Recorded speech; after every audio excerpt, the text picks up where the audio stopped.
Good afternoon, Matt here, and it's day 6, nearly a whole week of my meditation challenge. I'm not even looking at the bigger picture of 90 days because I'm just chuffed I've nearly done a week.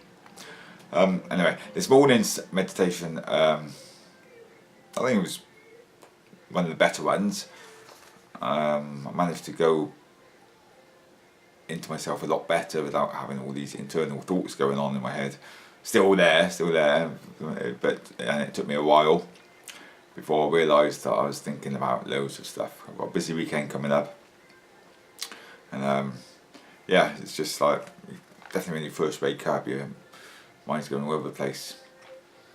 My partner offered me a cup of tea when I got up because she was getting ready for work, and I said no, because I knew if I'd had a cup of tea I'd come back to my old habits straight away of having a cup of tea, and then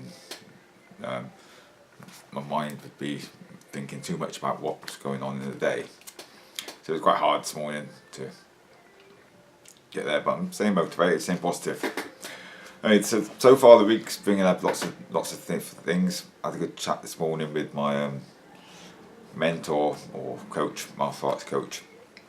He's helped me with a lot of the business, and even so, I think I'm getting places with my life, personal life, with my business, and just my my self-development. I think I'm getting somewhere, and it takes somebody else to put stuff into your head about you know what you should be doing, you know what what needs doing, but then you're not actually doing it. I don't know if I'm making sense much here, but he was talking about just running the classes the way that I want to run them. It was quite an eye-opener, but it all linked up to what I'm reading on at the moment, and a lot of it's about the ego, how attached we are to this ego and wanting to please everybody else, or letting the ego affect what we do stuff. And I'm just reading up so much stuff on Zen philosophy and things like that, and it's all about just letting go. It's just weird why this week it's been very much all linked up to that sort of stuff, and I'm doing this meditation. Coincidence? I don't know. I believe the more I meditate, the more coincidences are going to happen.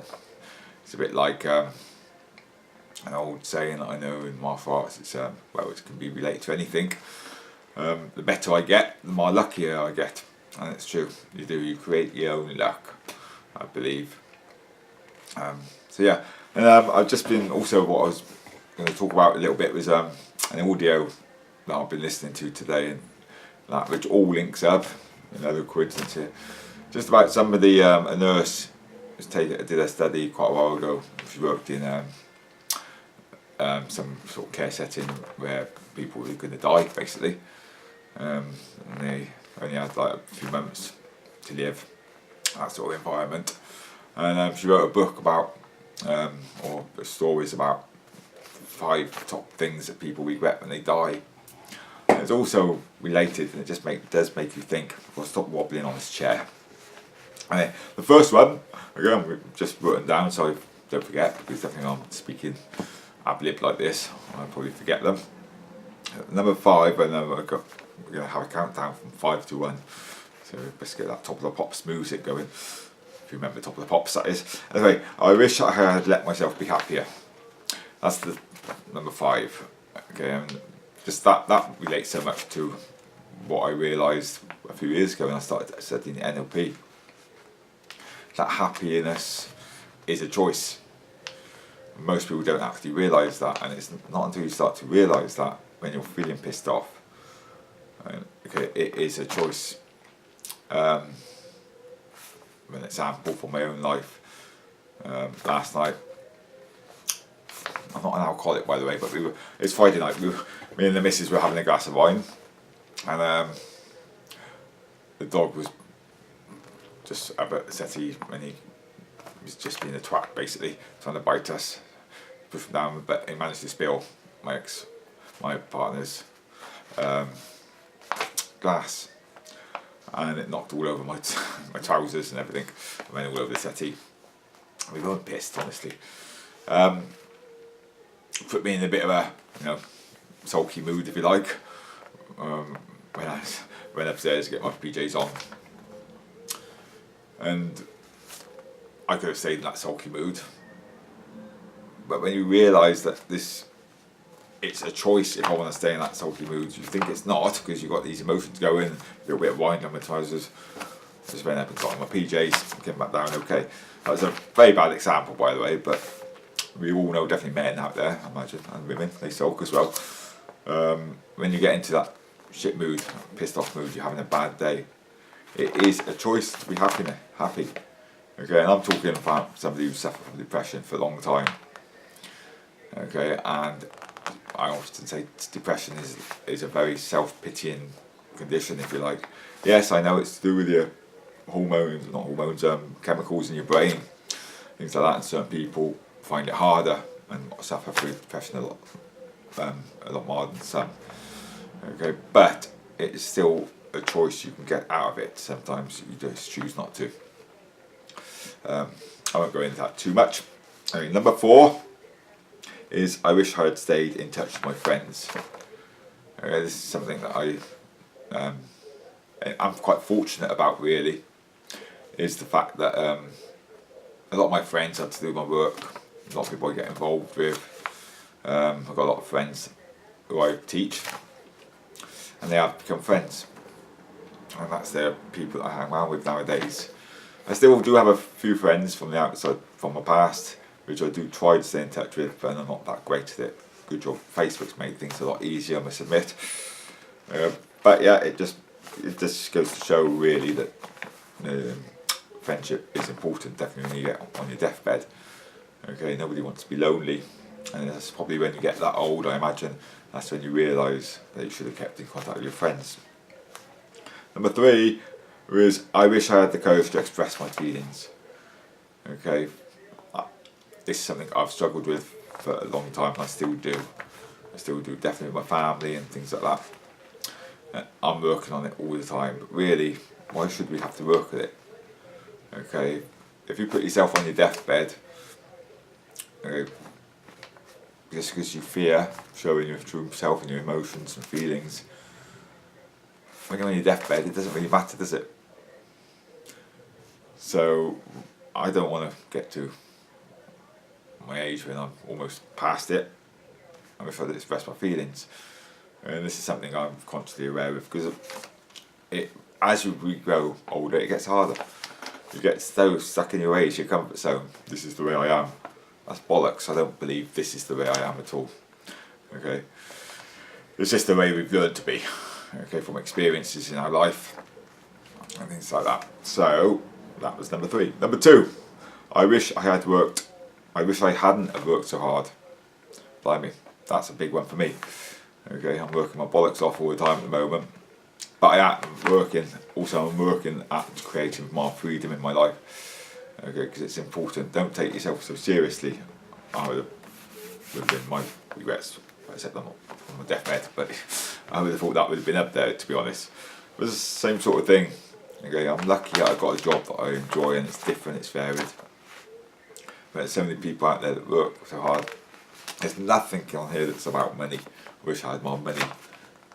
Okay, so it just makes you think, okay, I'm working hard to try and create the freedom, if you like. And I've given myself till I was about 50, and if I don't want to be working this hard when I'm 50. Okay, but I am doing something I enjoy, but I've got to still think all the time, become aware that I want balance in my life.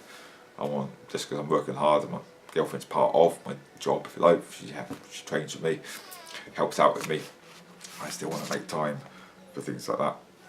I mean, got back to, I mean, there's not much about family on here, to be honest, but I would put friends and family for number 4. I would wish I'd stayed in touch with my friends and family. Because when you're working so hard, to me it's family really, and friends, but family are just more important as well. If you get on with your family, which is a good thing, you should do, try at least. Okay, so that's number 2. I'm actually going to cook for my mum today, something I haven't done for a long time. Probably done it once in my life, I think. Okay, so she's coming around here with my partner's mum's coming around as well, and I'm head chef today, so which is why I'm doing this now, so I can get on with it. But these things are so important in life. Number 1 is the one biggest regret, I wish I'd had the courage to live a life true to myself, not the life of others expect of me, which I think is mega, to be honest. And that's all to do with the ego as well. We're all trying to either please other people or do what other people, or what we assume that other people expect of us, which is really important. Being true to yourself. There's a reason I'm doing this blog and putting my stuff out there, really. If you want to become successful, if you want anything in life, really, if you're not being your true self, then well, to me it's a bit of a lie. Which, saying that, is only a lie really if you're aware of it, I suppose, because awareness is key. Once you become aware of who you really are, then you can put yourself more out there, I suppose. And that is working for yourself, which is all to do with the meditation. Working on yourself is all to do with the meditation. As I often say, okay, I've had a lot of relationships in the past, and I don't want to dwell into things like that, but I went single for about 3 years before I met Bryony. Okay, and probably my life has moved on a hell of a lot since meeting her, which is only just over a year. But because I've managed to sort that out, I can move on with other aspects of my life. Okay, I was 3 years single because it's my choice. I wanted to be single and just really work on myself for them 3 years. And I was creating the wrong type of women into my life. Not saying they were wrong women, just wrong for me at that time. And yeah, so many people. I met somebody who I used to live with, not partner, I used to lodge with. Yesterday actually. Another coincidence there actually, because she lives in London now, but she's just down for the weekend. I'm saying how well we're suited, how we fit in together. But if you'd seen a few of my girlfriends, you wouldn't have thought that at all. Not that there was majorly wrong with them, it's just we weren't connected properly. Okay, I wasn't in the right zone, I wasn't happy with myself. Going on again now.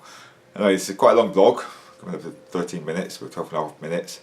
I just wanted to give them thoughts to you, really. That life is too short, and sometimes we just constantly worry about the shit we need to be done, things that need doing. And if I to get stressed up in life, if you've got kids and things like that, it can be hard work. It can be really hard work. God, I'm so lucky that my kids are older now. But you get so caught up in that stress, you forget to, as they say, smell the roses. So, thank you for listening. Long one today. I best get on with the cooking, and I will see you soon. Thank you very much. Bye.